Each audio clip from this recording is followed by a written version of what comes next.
second company to pitch is working to provide clean, affordable energy to people who are off-grid, particularly in Africa. There are 500 million people who use mobiles whilst living off-grid. The company is called Mobile Power, and for the 3 minutes of trying to earn every bit of help from this audience is Jono West.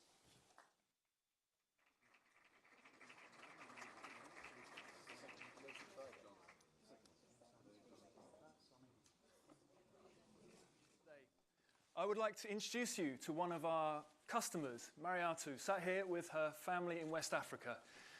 Mariatu is a peanut farmer and she has a clothes shop. She earns about £2 a day to feed her family.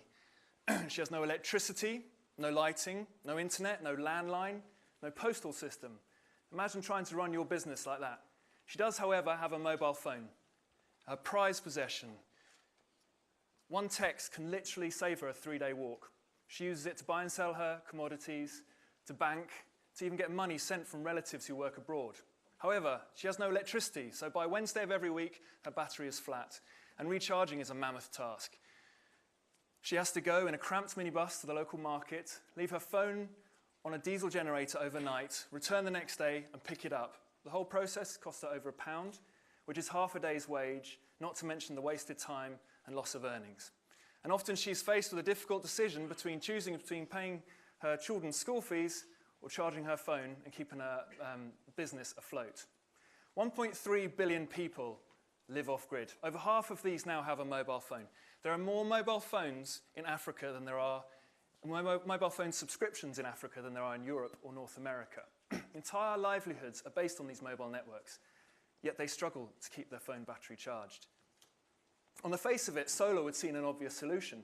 The problem with solar is it's too expensive. Even pay-as-you-go solar is a middle-class solution. And the challenge is, how do you make solar affordable to everyone? Our solution is a smart battery rental system. Our batteries are charged on solar charging stations and then delivered by push bike into the local shops. So now Mariatu only has to walk down the road to a local shop where she can rent our smart battery for just 15p. The battery is locked until she pays for it, and then she can take it home to charge her phone for a week and run her lights so her kids can do homework after dark. And the good news is, at 15p, we can pay off the capital investment of one of our systems in just 12 months. This is an African solution originating from the Gambia, and we're launching in Sierra Leone next month. We have been trialling and iterating the technology for the last 3 years and have $250,000 of sales agreed. We're in the process of raising investment to enable us to build out this pipeline. If you're interested in this innovative impact investment, a commercially scalable business with the potential to improve millions of lives and also reduce carbon emissions, then we would love to speak to you. Also, if anyone has the number of Barack Obama, I know this is one of his passions, and I hear he will shortly have some time on his hands. Thank you very much. Oh, sorry, a question.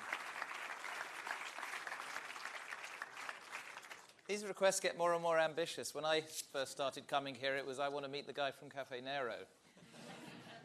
How wedded are you, Jono, to the particular form factor of technology? Because Moore's law is affecting the price of solar energy, and it's falling very, very steeply. And battery technology is evolving incredibly quickly. So in a year, in 18 months, and we may be finding that solar is a better value proposition. Are you going to insist that this is the product you send to market? No, of course, we're very flexible depending on market forces, but the whole premise came from our Gambian director who said, what can you do for 15p? And you need to have an ROI of 12 months. So we looked in all the different solutions, and renting a battery as opposed to renting a solar panel is by far the cheapest, at least for the next 5 years. And there's no way that solar panels will ever come down to that price point. So for now, this is what we're going for. But we have plenty of other products in the pipeline, and this is the first stage of the ladder, of the energy ladder. And you promise it doesn't explode? It doesn't explode. Jono West, thank you. Thank you.